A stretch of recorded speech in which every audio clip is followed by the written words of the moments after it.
नमस्कार। राजस्थान की तमाम फटाफट खबरों में आपका स्वागत है। खबरों के लिए आपसे निवेदन कि यदि आपने हमारे चैनल को सब्सक्राइब नहीं किया है तो कृपया करके आपके अपने चैनल को सब्सक्राइब कर लें। आप सब्सक्राइब करते हैं तो हमें हिम्मत होती है सही और सच्ची खबरें आप तक पहुंचाने की, वरना मीडिया में किस तरह की खबरें आपको पेश की जाती है यह आप भली भांति अब समझने लग गए हैं। दो तरफ छात्रों का प्रदर्शन, एक दिल्ली के जंतर मंतर पर, एक झारखंड में। किस तरह की खबरें, किस तरह की पॉजिटिव खबरें, किस तरह से नेगेटिव खबरें आपको पेश की जा रही है यह आप भली भांति अब समझने लग गए हैं कि कहीं मीडिया पर नेगेटिविटी के साथ क्यों खबरें पेश की जा रही है और कहीं पॉजिटिव के साथ क्यों खबरें पेश की जा रही है। एक तरफ मीडिया कवरेज अलग तरह का और एक तरफ मीडिया कवरेज अलग तरीके का, यही अंतर आपको समझना है। क्या आप जैन जी हाँ, जैन जी ने जबरदस्त तरीके से हर प्रदर्शन को कामयाब किया है, यही अंतर मीडिया समझा रहा है आपको। तो क्या है आज की बड़ी खबरें। राजस्थान सरकार ने 10 लाख से अधिक कर्मचारियों को राहत देते हुए उपार्जित यानी सरेंडर लीव अवकाश के भुगतान पर लगी अघोषित रोक हटा दी। 4 महीने से वित्त विभाग की ओर से भुगतान रुका हुआ था, जिसे अब जारी कर दिया गया है। संबंधित विभागों ने अप्रैल के वेतन बिलों के साथ सरेंडर लीव के बिल ट्रेजरी भेज दिए थे, लेकिन वित्त विभाग की रोक के कारण भुगतान अटका रहा। लेकिन 1 जुलाई से वेतन वृद्धि लागू हो गई, जबकि अब भुगतान अप्रैल में किए गए आवेदन के आधार पर पुराने वेतनमान से हो रहा है। इससे कर्मचारियों को बड़े वेतन का लाभ नहीं मिलेगा। इससे कर्मचारियों में आक्रोश है और अनुमानित करीब 90 करोड़ रुपए का नुकसान होगा। 4 महीने तक ट्रेजरी में बिल लंबित रहने के बाद अब भुगतान प्रक्रिया शुरू हुई है। तो देखना यह है कि कर्मचारी इसका विरोध करते हैं या जो अप्रैल में सरेंडर लीव पेश की थी उसी के अनुसार अपना वेतन ले लेंगे। आज शाम 4 बजे कैबिनेट फिर मंत्रिपरिषद की बैठक होगी। बैठक में ओबीसी आयोग की रिपोर्ट पर चर्चा होगी। वहीं आगामी मानसून सत्र की रणनीति को लेकर मंत्रिपरिषद में मंथन होगा। बताया जा रहा है कि बैठक में सरकार युवाओं के हित से जुड़े मुद्दों पर भी निर्णय ले सकती है। क्या अस्थायी कर्मचारियों को स्थायी किया जा सकता है या सभी अस्थायी नौकरियों को बंद किया जा सकेगा, देखना है अब क्या होगा मंत्रिपरिषद की बैठक में। 2 दिन के ब्रेक के बाद मानसून पूर्वी राजस्थान में फिर सक्रिय है। गुरुवार को भरतपुर, डीग, धौलपुर, करौली, अलवर और सवाई माधोपुर में करीब 6 इंच बारिश हुई। लगातार बारिश से डीग, भरतपुर, धौलपुर में सड़कें जलमग्न हो गई, जबकि कई घरों में पानी घुस गया। इस बार मानसून लगातार बरसने के बजाय टुकड़ों में सक्रिय हो रहा है। राजस्थान में अब तक सामान्य से 11.24% कम बारिश हुई है। मौसम विभाग के अनुसार दक्षिण पश्चिम राजस्थान के ऊपर बना ऊपरी परिसंचरण तंत्र और फिरोजपुर, रोहतक, कानपुर से गुजर रही मानसून ट्रफ अगले 1 सप्ताह तक बारिश के लिए अनुकूल परिस्थितियां बनाए रखेगी। अजमेर, उदयपुर संभाग में भारी बारिश का अलर्ट है। 7 से 9 अगस्त तक कोटा और उदयपुर संभाग में अति भारी बारिश का अलर्ट जारी किया गया है। मौसम विभाग के अनुसार 15 अगस्त के बाद मानसून कमजोर पड़ सकता है। बांसवाड़ा में प्रसूता की मौत का मामला शांत भी नहीं हुआ था कि गुरुवार को डूंगरपुर मेडिकल कॉलेज में ललिता पत्नी नितेश मीणा की मौत हो गई। परिजनों ने अस्पताल प्रशासन पर लापरवाही का आरोप लगाते हुए हंगामा किया। आरोप है कि डॉक्टर व स्टाफ से मारपीट और तोड़फोड़ भी की गई। कोतवाली पुलिस ने समझाइश कर स्थिति संभाली। आए दिन प्रसूताओं की मौत पर भी कितनी लापरवाही अस्पताल की, चिकित्सा व्यवस्था की, लेकिन मीडिया पर कितनी चर्चा, कितनी परिचर्चा या कितनी परिजनों के इंटरव्यू लिए जाते हैं ताकि आम आदमी समझ सके कि असली समस्या कहां है। अवैध कोचिंगों को चिन्हित करेंगे जेडीए। नगर निगम गोपालपुरा बाईपास जयपुर पर 150 से ज्यादा कोचिंग लाइब्रेरी है।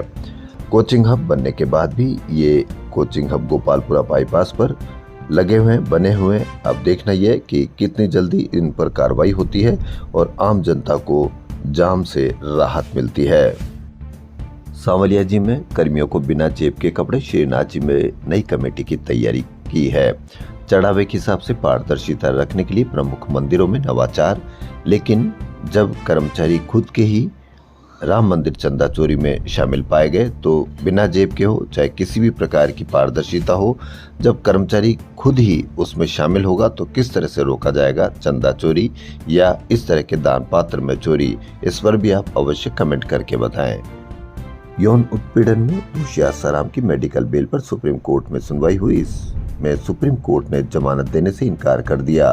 कोर्ट ने कहा कि मेडिकल रिपोर्ट के आधार पर नहीं लग रहा कि अंतरिम जमानत की जरूरत है। आसाराम तबीयत बिगड़ने पर वह दोबारा अंतरिम जमानत की मांग कर सकता है। आसाराम को अब जमानत नहीं, केयर टेकर की छूट दी गई है कोर्ट के द्वारा। राजस्थान यूनिवर्सिटी में एनएसयूआई की छात्र चुनाव की मांगों को लेकर बड़ा आंदोलन किया जा रहा है। उससे प्रेरित होकर या स्वयं प्रेरित होकर छात्र संघ चुनाव की मांग को लेकर अब एनएसयूआई के बाद एबीवीपी ने भी सरकार के खिलाफ मोर्चा खोल दिया। एबीवीपी ने राजस्थान यूनिवर्सिटी में प्रदर्शन कर जल्द चुनाव कराने की मांग की है। हंगामा बढ़ता देख पुलिस ने 40 छात्रों को हिरासत में लिया। गांधीनगर, बजाज नगर, मालवीय नगर थाने ले जाकर उनको छोड़ दिया गया। चोमू विधायक शिखा मील बराला ने भी राज्य सरकार को छात्र संघ चुनाव कराने के लिए पत्र लिखा है।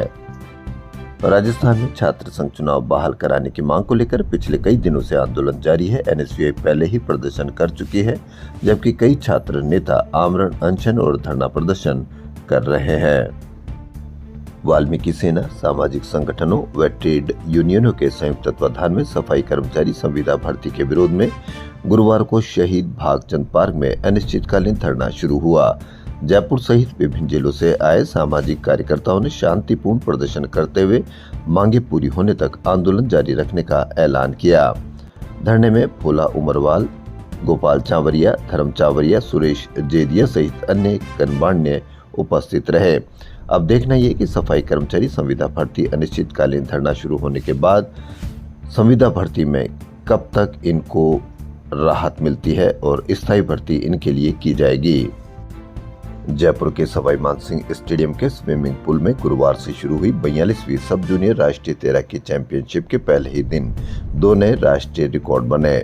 दिल्ली की मायरा सिंह साध और तमिलनाडु की बालिका 3 रिले टीम ने शानदार प्रदर्शन करते हुए नए कीर्तिमान स्थापित किए। स्कूल में अव्यवस्था और गंदे शौचालय को लेकर विद्यार्थियों के आंदोलन के दूसरे दिन गुरुवार को अतिरिक्त मुख्य सचिव राजेश यादव त्रिमूर्ति सर्किल जयपुर स्थित आनंदीलाल पोद्दार राजकीय मूक बधिर विद्यालय पहुंचे। उन्होंने स्कूल की शैक्षणिक एवं प्रशासनिक व्यवस्थाओं का निरीक्षण करते हुए छात्रावास, कक्षाओं, शौचालय, स्वच्छता, पेयजल और भोजन की गुणवत्ता का जायजा लिया। बॉयज टॉयलेट में गंदगी मिली, कबाड़ को लेकर जताई नाराजगी। अब देखना यह है कि कमेटी जो बनाई गई थी वो कितनी जल्दी इस पर रिपोर्ट देती है और कमेटी रिपोर्ट आने से पहले ही शौचालय और इनकी सफाई व्यवस्था तो दुरुस्त कर देनी ही चाहिए ताकि बच्चों को आराम मिल सके। कम्युनिटी पुलिसिंग को बढ़ावा देने के लिए वेस्ट जिले में चलाए जा रहे ऑपरेशन चौकस का पुलिस को फायदा होने लगा है। अब आमजन भी कॉलोनी में अवैध गतिविधियों की सूचना पुलिस तक पहुंचा रही है। बनी पार्क क्षेत्र निवासी एक महिला ने होटल खंडेला पैलेस में जुए और शराब पार्टी की सूचना पुलिस को दी। सत्यापन में सूचना सही निकली। सिंधी कैंप पुलिस ने होटल में दबिश देकर संचालक सहित कई लोगों को गिरफ्तार किया है। तृतीय श्रेणी शिक्षकों के तबादले खोलने की मांग को लेकर शहीद स्मारक पर चल रहा धरना गुरुवार शाम को स्थगित हो गया। दिन भर वार्ताओं का दौर चला। शिक्षक तबादले के लिए लिखित आश्वासन चाह रहे थे, इस कारण 2 बार वार्ता विफल रही। दोपहर में शिक्षकों के प्रतिनिधिमंडल ने एसीएस राजेश यादव से वार्ता की। इसके बाद शिक्षकों का प्रतिनिधिमंडल शिक्षा मंत्री मदन दिलावर के पास पहुंचा। वार्ता के दौरान कई मांगों पर सहमति बनी। शिक्षा मंत्री ने कहा कि मीडिया के जरिए आपको बता देंगे। शिक्षा मंत्री कार्यालय ने प्रेस नोट जारी किया, हालांकि इसमें तबादलों को लेकर कोई टाइमलाइन घोषित नहीं की। तृतीय श्रेणी शिक्षक संघर्ष समिति के संयोजक सुनील महला ने दावा किया कि 1 जनवरी से तबादला नीति लागू करने और 1 अप्रैल से शुरू होने वाले नए शैक्षणिक सत्र से पहले तृतीय श्रेणी शिक्षकों के तबादले करने पर सहमति बनी है। अब देखना यह कि लिखित आश्वासन नहीं मिलने के बाद भी शहीद स्मारक पर धरना स्थगित हो गया। अब कितनी जल्दी इनकी मांगे होती है। जयपुर डिस्कॉम ने नए बिजली कनेक्शन तय समय में जारी करने के लिए स्टैंडर्ड ऑपरेटिंग प्रोसीजर यानी एसओपी लागू कर रखी है, लेकिन शहर और आसपास के कई उपखंडों में उपभोक्ताओं को लाभ नहीं मिल रहा।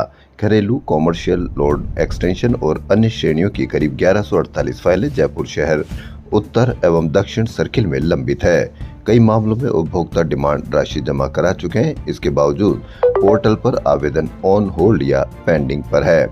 उपभोक्ता चक्कर काट रहे। अब देखना ये कि अखबार में आए बाद में या मीडिया पर आए बाद में कितनी जल्दी उनको राहत मिलती है। मुख्यमंत्री भजनलाल शर्मा ने गुरुवार को नई दिल्ली में केंद्रीय गृह एवं सहकारिता मंत्री अमित शाह से मुलाकात कर राजस्थान से जुड़े मुद्दों पर चर्चा की। दोनों नेताओं के बीच सहकारिता क्षेत्र को मजबूत बनाने, सीमावर्ती क्षेत्रों के विकास और सुरक्षा व्यवस्था को और प्रभावी बनाने पर बातचीत हुई। मुख्यमंत्री ने यमुना जल समझौते के लिए अमित शाह का आभार भी जताया। बैठक के दौरान मुख्यमंत्री ने राज्य में चल रही विकास परियोजनाओं और जन कल्याणकारी योजनाओं की प्रगति से भी केंद्रीय गृह मंत्री को अवगत कराया। पुष्कर में 1 जून को कांग्रेस के नेता प्रतिपक्ष लोकसभा राहुल गांधी द्वारा पीसीसी चीफ गोविंद सिंह डोटासरा और नेता प्रतिपक्ष टीकाराम जूली की तारीफ के बाद पहली बार दोनों को दिल्ली बुलाया गया है।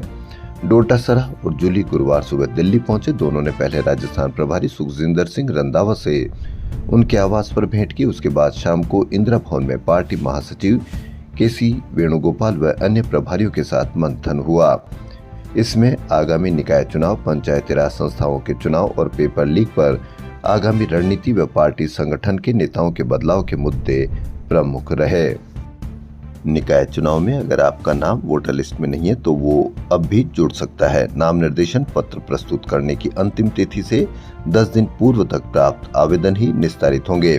उधर पंचायत चुनाव अक्टूबर में होने, ऐसे में इस कैटेगरी के वोटर निर्वाचन की लोक सूचना जारी किए जाने की तिथि से 10 दिवस पूर्व तक प्राप्त आवेदन ही वोटर लिस्ट में शामिल होंगे। राजस्थान की खबरों में फिलहाल इतना ही। यदि आपको राजस्थान की खबरें पसंद आ रही तो आपके अपने चैनल को सब्सक्राइब कर लें। धन्यवाद।